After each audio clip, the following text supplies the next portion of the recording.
Welcome back दोस्तों। आज मैं आपके सामने तेलुगु लैंग्वेज में रिलीज हुई एक फैंटेसी टाइप की मूवी को लेकर आया हूँ। इसका नाम है महाबली 1980s। एक्चुअली एक अंडररेटेड टाइप मूवी है, लेकिन कॉन्सेप्ट थोड़ा अलग है। मूवी में थोड़े बहुत ट्विस्ट एंड टर्न्स भी देखने को मिलते हैं, सो आप लोग वीडियो को पूरा देखना जरूर। तो अब चलिए फटाफट से वीडियो को स्टार्ट कर लेते हैं। उससे पहले लुटा दो प्यार, फॉलो ऑन इंस्टाग्राम। कहानी की शुरुआत में ही एक बूढ़े साइंटिस्ट को दिखाया जाता है। हर रोज इस साइंटिस्ट का असिस्टेंट कोई ना कोई जानवर को इस साइंटिस्ट के पास लेकर आते रहता है। वो उन्हीं जानवरों के साथ अपना एक्सपेरिमेंट करते रहता है। साइंटिस्ट का असिस्टेंट पूछने लगता है कि अरे गुरुजी, आखिरकार आप किस चीज का एक्सपेरिमेंट कर रहे हो। साइंटिस्ट पूछने लगता है क्या तुम बता सकते हो कि इस दुनिया में कौन सा जानवर अच्छे से सूंघ सकता है। उसका असिस्टेंट कहने लगता है अरे ऑफ कोर्स गुरुजी, कुत्ता, डॉग। साइंटिस्ट कहने लगता है अरे नहीं पागल, भालू है। एक भालू बहुत ही दूर से मछलियों की स्मेल सूंघ सकता है और उसी भालू के डीएनए से मैं कुछ एक्सपेरिमेंट कर रहा हूँ। और वो डॉक्टर उसी डीएनए की मदद से अलग अलग जानवरों पर ट्राई करते रहता है। अब रिसेंटली इसको ये बात पता चली कि इसका ये एक्सपेरिमेंट एक मेंढक पर काम कर गया। अब ये अपना एक्सपेरिमेंट एक इंसान पर करना चाहता है। अपने असिस्टेंट से कहने लगता है कि तुम फटाफट से एक इंसान को ढूंढ निकालो, उस इंसान को हम ये इंजेक्शन कर देंगे। पहले तो इसका असिस्टेंट मना करने लगता है अरे नहीं गुरुजी, हम ये एक्सपेरिमेंट इंसानों पर नहीं कर सकते, अगर कोई इंसान मर गया तो। साइंटिस्ट कहने लगता है अरे पागल, अगर मेरा एक्सपेरिमेंट कामयाब हो गया तो हम दोनों की जिंदगी संवर जाएगी। इस फॉर्मूले को हम फॉरेन में बेचकर बहुत सारा पैसा कमा सकते हैं। उसके बाद ये दोनों रात के समय गांव के अंदर जाकर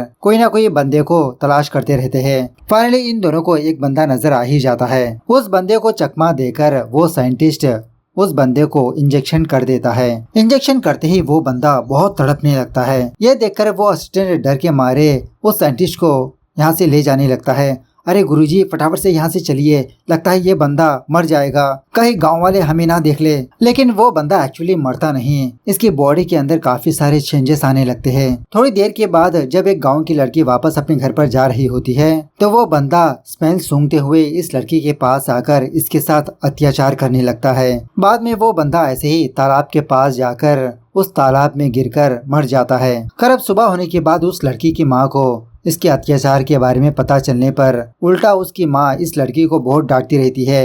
ये तुमने क्या कर दिया, सारे गांव में हमारी बदनामी कर दी, किसके साथ मुंह काला करके आई हो। तुम्हारा फादर पहले से हम दोनों को अकेला छोड़कर चला गया, काम करके मैं तुम्हारी परवरिश कर रही हूँ और तुम किसी और के साथ सोकर मुंह काला करके आई हो। वो लड़की रोते हुए यही बात कहने लगती है कि माँ मैंने कुछ नहीं किया, पता नहीं वो बंदा कौन था। उसके बाद वो लड़की लक्ष्मी की माँ लक्ष्मी को कुछ पीने के लिए देने लगती है, मतलब अबॉर्शन के लिए। लेकिन वो लक्ष्मी डर के मारे उस लिक्विड को नहीं पीती। लक्ष्मी की माँ लक्ष्मी को बहुत मार पीट कर डांटने लगती है, क्यों तुम मेरी बात को नहीं सुन रही, गांव में हमारी इज्जत नहीं रहेगी लक्ष्मी। उसी रात लक्ष्मी की माँ फांसी लगाकर मर जाती है। उसके बाद लक्ष्मी छोटे मोटे काम करते हुए खुद की केयरिंग करती रहती है। एक दिन जब लक्ष्मी ऐसे ही काम पर जाती है तो अचानक से इसको पेट में दर्द होने लगता है। समझ जाती है कि इसका डिलीवरी का टाइम आ चुका है। उसी खेती में लक्ष्मी बहुत ही मुश्किल से अपने बच्चे को जन्म देती है। अब ये तो एक नाजायज औलाद है। लक्ष्मी उस बच्चे को वहीं पर छोड़कर वहाँ से भागने लगती है। आसपास के काम करने वाले लोग बच्चे की आवाज सुनकर फटाफट से इस बच्चे के पास आते हैं। समझ जाती है कि लक्ष्मी बच्चे को जन्म देकर यहीं पर छोड़कर भाग रही है। वहाँ के लोग लक्ष्मी को पकड़ने की कोशिश करने लगते हैं, लेकिन उसी वक्त लक्ष्मी पत्थर पर गिरकर इसके सर पर चोट लगने की वजह से इसकी मौत हो जाती है। उसके बाद गाँव वाले ही इस बच्चे की परवरिश करने लगते हैं। बैक स्टोरी में हमको ये बताया जाता है कि वो लड़का एक स्पेशल नक्षत्र में पैदा हुआ, जिसकी वजह से जो भी इस बच्चे के साथ बुरा काम करता खुद उसके साथ ही बुरा हो जाता है। और इसी तरह इस बच्चे के अंदर कुछ स्पेशल किस्म का डीएनए होता है ना, हर एक स्मेल को दूर से ही सूंघ लेता है। हमेशा ये लड़का हर एक चीज की स्मेल सूंघते रहता है। इस लड़के का नाम होता है सीनो। फिलहाल एक ऑर्फनेज में होता है। कोई भी इसके साथ दोस्ती ही नहीं करता क्योंकि इसकी हरकतें ही अजीब होती है। उसी तरह सीनो किसी से ज्यादा बात नहीं करता। बहुत सारे लड़के इसको टीज करते रहते हैं, लेकिन ये सीनो किसी को भी कुछ भी नहीं कहता। बस सुनसान जगह पर जाकर अलग अलग चीजों की स्मेल सूंघते रहता है। बारिश होने से पहले ही ये भाप लेता है कि बारिश आने वाली है। यहाँ पर एक और बात यह है कि उस ऑर्फनेज की वार्डन कुछ बच्चों को दूसरे बंदे को बेचती रहती है। एक दिन एजुअल की तरह उस ऑर्फनेज में खाना सर्व होते रहता है, लेकिन सीनो इस खाने को नहीं खाता। वार्डन पूछने लगती है कि तुम क्यों नहीं खा रहे। सीनो कहने लगता है कि इस खाने में छिपकली गिरी है। यह सुनने के बाद वो वार्डन डांटने लगती है कि फिजूल की बातें मत करो, चुपचाप खाना खा लो। उसी वक्त जिन बच्चों ने खाना खाया वो सारे बच्चे वॉमिटिंग करके बेहोश हो जाते हैं। यह देखकर वार्डन के तो होश ही उड़ जाते हैं। अब सीनू की वजह से इस वार्डन को प्रॉब्लम ना हो, इसीलिए ये वार्डन उस सीनू को बेच देती है। इस वार्डन को अच्छे खासे पैसे मिलने पर यह बहुत ही खुश होती है। जब कहीं पर जा रही होती है तो एक अनजान बंदा उसके पास से पैसे छीनकर इस वार्डन को गला काट के मार देता है। उसके बाद सीन कुछ सालों के बाद शिफ्ट होता है, जहाँ पर वही सीनू को दिखाया जाता है। फिलहाल ये सीनू किसी लकड़ियों की फैक्ट्री में काम करते रहता है। उसी गांव में परफ्यूम बनाने वाले एक मुस्लिम बंदे की फैमिली होती है। काफी सालों से ये लोग यही काम करते आ रहे होते हैं। उस बंदे का नाम होता है सुल्तान और उसके बेटे का नाम अब्बास। हमेशा सुल्तान का बेटा और सुल्तान की बीवी सुल्तान से यही बात कहते रहते हैं कि आप कुछ नया ट्राई करिए ना, एक नई खुशबू तैयार करिए। बगल वाली दुकान को देखिए, वहाँ पर हमेशा लोग रहते हैं, उनका बिजनेस ज्यादा है और हमारा बहुत ही कम हो चुका है। लेकिन सुल्तान अपने बेटे और अपनी बीवी की बातों को हमेशा इग्नोर करने लगता है। ये बात कहने लगता है कि मुझे पता है कि क्या करना है। बाद में सुल्तान यही सोचने लगता है कि मैं इतने अच्छे परफ्यूम्स बना रहा हूँ, लेकिन लोग मेरी दुकान से क्यों नहीं खरीद रहे, क्या कमी हो सकती है। अब वो सीनू सुल्तान के घर में लकड़ियां डालने का काम करते रहता है। सुल्तान को थोड़ा परेशान हुआ देख वो सीनू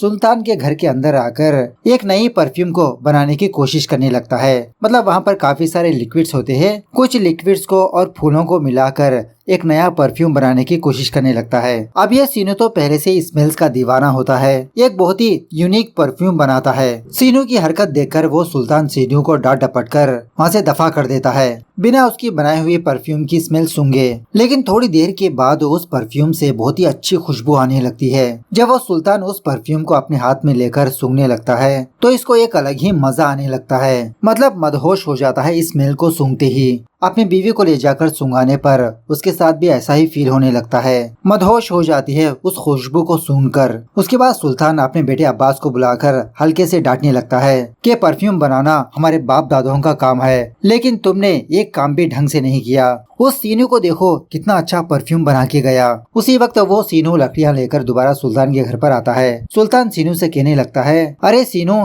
क्या तुम ये फिजूल के काम करने लगे? तुम्हारे अंदर एक बहुत ही अजीब की स्किल है, तुम्हारे हाथों में जादू है, जादू। इस जादू को तुम ऐसे बर्बाद मत करो, तुम मेरे पास काम करो, नए नए परफ्यूम्स बनाओ, खुशबू बनाओ। मैं तुमको और भी अच्छे से परफ्यूम्स बनाना सिखाऊंगा, मेरी दुकान में काम करो।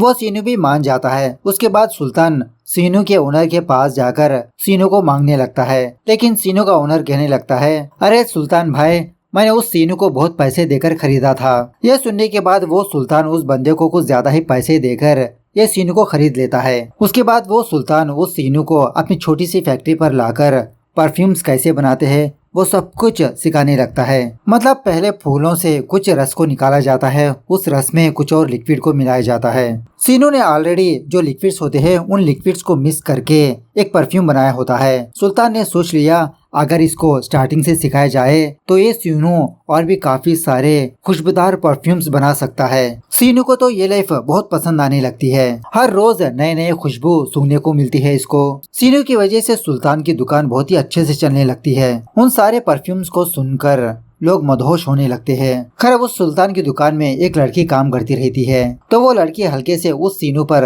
लाइन मारने लगती है। इस सीनू को लड़कियां और प्यार व्यार पर इतना इंटरेस्ट नहीं होता, बस अलग अलग खुशबुएं ही इसके लिए दुनिया है। अब देखते ही देखते इस सीनू को वो सारी खुशबुएं बोर होने लगती है, पहले जैसा मजा नहीं आता इसको। सीनू को ऑब्जर्व करके अब्बास सीनू से कहने लगता है कि तुमको तो नए नए खुशबुएं पसंद है ना?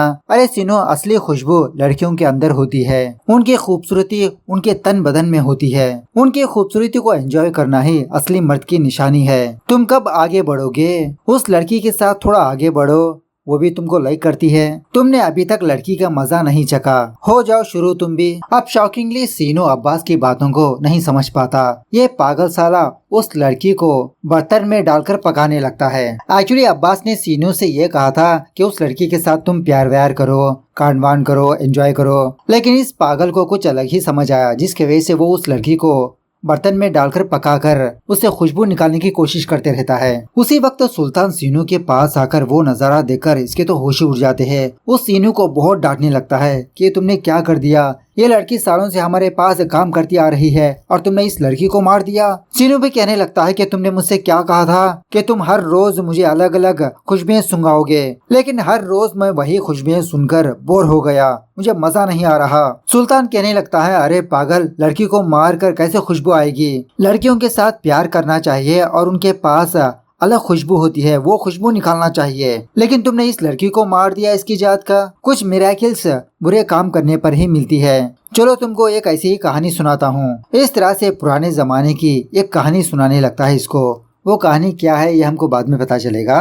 बाद में सुल्तान सीनू को एक गांव के बारे में बताने लगता है। मतलब उस गांव की एक बहुत ही पुरानी हिस्ट्री होती है और उस गांव की लड़कियों के अंदर एक अलग ही लेवल की खुशबू होती है। सीनू कहने लगता है कि मैं उस गांव पर जाकर उन लड़कियों की खुशबू को हासिल करूंगा, उन खुशबुओं से मैं एक चरित्र बनाऊंगा। सीनू जाने के बाद सुल्तान हार्ट अटैक से मर जाता है। दूसरी तरफ वो सीनू पैदल ही उस गाँव पर जाने लगता है, कई दिन ट्रैवल करने लगता है। एक दिन सीनू को कहीं दूर से एक बहुत ही अच्छी खुशबू आने लगती है। जब उस तरफ जाने लगता है तो सीनू को एक लड़की नजर आती है। मतलब ये लड़की इस गांव की सरपंच की बेटी होती है। बैलगाड़ी के जरिए से वापस अपने घर पर जाती रहती है। तो सीनू दूर से ही इसकी बदन की खुशबू सूंघकर इसके पीछे पीछे जाने लगता है। वो लड़की सीनू को भिखारी समझकर कुछ फ्रूट्स वगैरह देने लगती है। सीनू को पता लग जाता है कि इस गांव तक पहुंच चुका है जो सुल्तान ने बताया। उसके बाद उसी गांव का एक बंदा सीनू को देखकर इसको अपने साथ अपनी दुकान पर ले जाने लगता है। कहने लगता है कि तुम मेरे दुकान में काम करो, पैसे नहीं दूंगा लेकिन 3 वक्त खाना दूंगा। उस बंदे का लोहा बनाने की दुकान होती है तो सीनू वहीं पर रहकर कामकाज करते रहता है। एक दिन वो सीनू उसी गांव की एक प्रोस्टिट्यूट लड़की को देखता है। सोचने लगता है कि पहले इस लड़की से खुशबू निकालेगा। इस तरह से उस लड़की के पास जाता है, लेकिन वो लड़की तो अपना सब कुछ खोल के रेडी बैठी होती है। सीनू उस लड़की के अंदर गर्मी पैदा करने के लिए छोटी सी बिजली बनाने लगता है। मतलब वही आलू वगैरह लेकर, वायर्स वगैरह लेकर एक दूसरे को कनेक्ट करके उस लड़की को लगाकर थोड़ी गर्मी पैदा करना। यह सारी चीजें देखकर वो लड़की ही समझने लगती है कि सीनू ब्लैक मैजिक कर रहा है इसके साथ। फटाफट से सीनू के पैसे वापस करके यहाँ से जाने के लिए कहती है, लेकिन सीनू उस लड़की को बेहोश कर देता है कोई लिक्विड वगैरह सुंघाकर। उसके बाद सीनू उन्हीं आलूओं से छोटी सी ऊर्जा पैदा करके उस लड़की से जो पसीना बह रहा होता है वो सारे पसीने को छोटे छोटे बॉटल्स में भरने लगता है। काम खत्म होने के बाद सीनू इस लड़की को मारकर उसी गांव में कहीं पर फेंक देता है और वो भी इसके साथ आरएपी करके। जब ये बात उस गांव के सरपंच को पता चलती है तो वो सरपंच शॉक में रह जाता है कि हमारे गांव में ऐसी घिनौनी हरकत कौन कर सकता है। जब सीनू इस गांव पर आकर पहली बार एक लड़की को देखा होता है ना, वही लड़की इस सरपंच की बेटी होती है। ये अपनी बेटी से बहुत प्यार करते रहता है। कुछ दिनों के बाद सीनू दोबारा एक और लड़की के साथ ऐसी ही हरकत करने लगता है। मतलब गाँव की एक लड़की को बेहोश करके ऊर्जा की मदद से इसके अंदर गर्मी पैदा करके उसका पसीना कलेक्ट करना।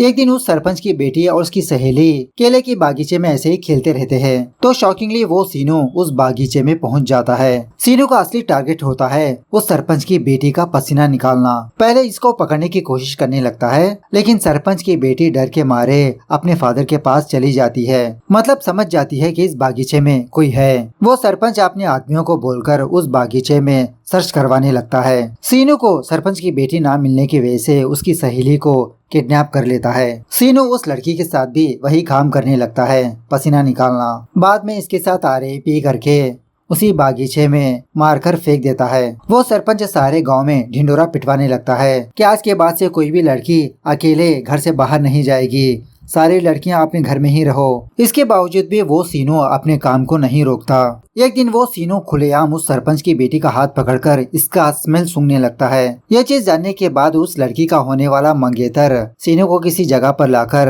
अपने आदमियों की मदद से बहुत मारने पीटने लगता है, लेकिन सीनू भी उन लोगों से फाइट करके वहाँ से भाग जाता है। बाद में सारे गाँव वाले उस सरपंच के पास आकर इस पर प्रेशर डालने लगते हैं। वो सरपंच भी बहुत ही परेशान हो जाता है कि इतने सालों से हमारे गाँव में ऐसी घटना पेश नहीं आई, अब क्यों हो रही है? अगर ऐसा ही चलता रहेगा तो लोग मुझे सरपंच मानने से इनकार कर देंगे। पुलिस यहाँ पर आएगी, अगर पुलिस आएगी तो लोग मुझ पर विश्वास नहीं करेंगे। किसी भी तरह से उस हत्यारे को पकड़ना होगा। इस तरह से दिन रात अपने आदमियों को पहरेदारी पर लगा देता है, लेकिन इसके बावजूद भी वो सीनू नहीं रुकता। देखते ही देखते गाँव वाले खुद अपने ही गाँव को छोड़कर जाने लगते हैं। अगर जिंदा रहेंगे तो कहीं पर भी जी लेंगे, इस गाँव में रहेंगे तो मौत पक्की। एक दिन सरपंच के आदमी उस सीनू को सरपंच के पास लाकर कहने लगते हैं कि सरपंच जी, यही बंदा गांव में नया आया है, लेकिन वो सीनू तो दिखने में पागल लगता है ना। उसको छोड़ने के लिए कहता है कि हत्यारे को पकड़ने के लिए कहा मैंने तुमको, पागल को नहीं। एक दिन सरपंच को उसकी बेटी के जरिए से ये बात पता चलती है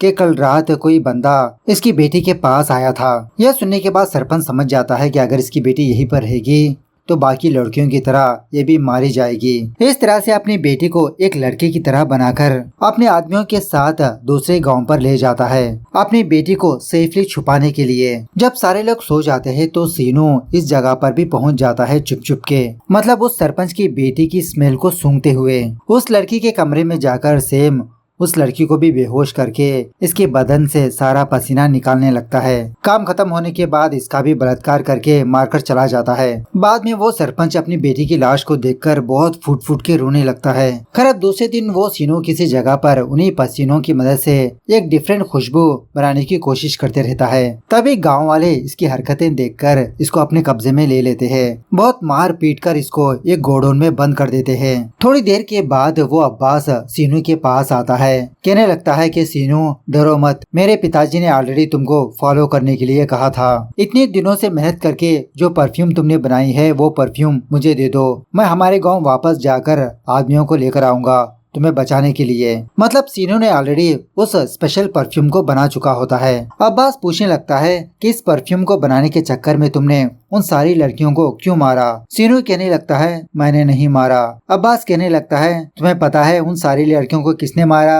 मैंने मारा। मैंने उन सारी लड़कियों के साथ मैंने एंजॉय करके उनको मार दिया। उस दिन वो अब्बास अपनी दुकान में काम करने वाली लड़की के साथ जबरदस्ती कर रहा था, लेकिन वो लड़की मना कर रही थी। अब इसी चक्कर में गलती से वो लड़की मर जाती है। उस लड़की की लाश को बर्तन में डाल देता है ताकि इसका फादर यही समझे कि इस लड़की को मारने वाला सीनू है। वो अब्बास ऑलरेडी सीनू को फॉलो कर रहा था। सीनू ने बस उन सारी लड़कियों को बेहोश करके उनका पसीना निकाला होता है, लेकिन बाद में वो अब्बास उन लड़कियों के पास आकर इनके साथ एंजॉय करके मार दिया करता था। उसके बाद सीन थोड़ा सा फ्लैशबैक में जाने लगता है। सुल्तान ने सीनू को एक कहानी सुनाई होती है ना, वो कहानी दिखाई जाती है यहाँ पर। काफी सालों पहले एक बहुत बड़ा राज्य हुआ करता था। उस राज्य के राजा का नाम होता है विश्वदत्ता। उस राजा की बीवी का नाम होता है रूपा देवी। उस राजा का एक बेस्ट फ्रेंड होता है जिसका नाम होता है अमर। वो अमर एक टाइप का डॉक्टर भी होता है। एक दिन वो रूपा उस अमर को अपने पास बुलाकर कहने लगती है कि मैं आपको अपना बड़ा भाई मानती हूँ, इसीलिए आपसे कुछ बातें शेयर करना चाहती हूँ। अमर पूछने लगता है कि क्या बात है रानी, आपको कौन सी चिंता खाई जा रही है? रूपा कहने लगती है कि काफी दिनों से मैं और राजा ढंग से इंटीमेट नहीं हो रहे। मैं अपने राजा के लिए अच्छे से तैयार होती हूँ, लेकिन राजा मेरे साथ वक्त बिताने के बजाय उन कनीजों के साथ अपना वक्त बिता रहे हैं। अमर भैया, इसमें मुझे आपकी मदद चाहिए। वो अमर राजा विश्वदत्ता के पास जाकर रानी की प्रॉब्लम बताने लगता है। वो राजा कहने लगता है कि अमर, मैं अपनी रानी से बहुत प्यार करता हूँ, लेकिन जब मैं अपनी रानी से मिलने की कोशिश करता हूँ तो उसके बदन से बहुत ही बुरी बदबू आती है, इसीलिए मैं अपनी रानी के साथ कांड करना ही छोड़ दिया। अब इन कनीजों को देखो, इनके पास बहुत ही अच्छी खुशबू आती है बिना खुशबू लगाए। वो अमर यही बात रूपा देवी को आकर बताने लगता है। रीजन सुनने के बाद रूपा बहुत दुखी होने लगती है और इसी तरह उस अमर से इसका हल भी पूछने लगती है।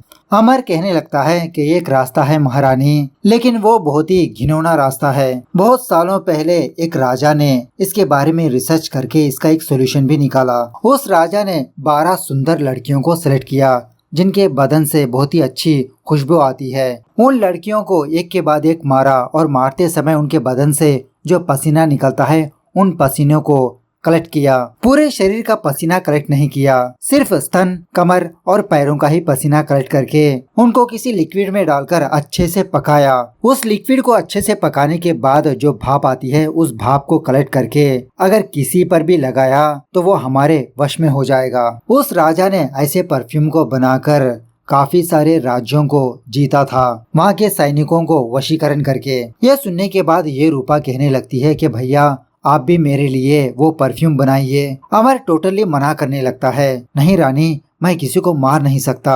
रूपा कहने लगती है कि भैया मैं एक बहन की तरह आपसे विनती कर रही हूँ, मेरी खुशी की आपसे भीख मांग रही हूँ। बाद में वो अमर एक नर्तकी को अपने पास बुलाकर डांस करने के लिए कहता है। जब वो नर्तकी डांस कर रही होती है तो उसके कमर से पसीना बहने लगता है। उस पसीने को हासिल करने के लिए जब अमर उस नर्तकी का हाथ पकड़ा तो वो नर्तकी इससे दूर हो गई।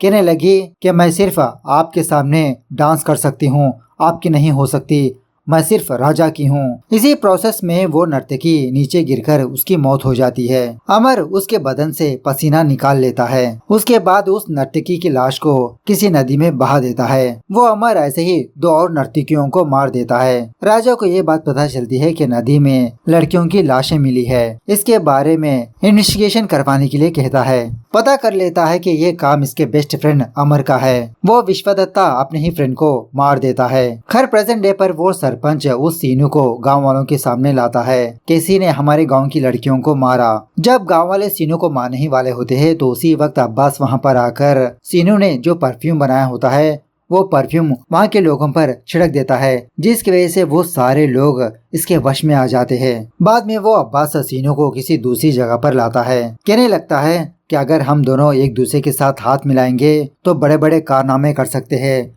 इस परफ्यूम को हम विदेश में बेचकर अच्छे खासे पैसे कमा सकते हैं। लेकिन सीनू अब्बास के साथ हाथ मिलाना नहीं चाहता, उसके साथ फाइट करने लगता है। सोच लेता है कि अगर ये अब्बास जिंदा रहेगा तो और काफी सारी लड़कियों की जान जा सकती है, इसीलिए पहाड़ी से उसके साथ जंप लगा देता है। इस तरह से ये मूवी यहाँ पर दी एंड होती है। सो मूवी कैसे लगी कमेंट करके बताना जरूर। मिलते हैं अगली वीडियो में, तब तक take care, bye bye, see you soon.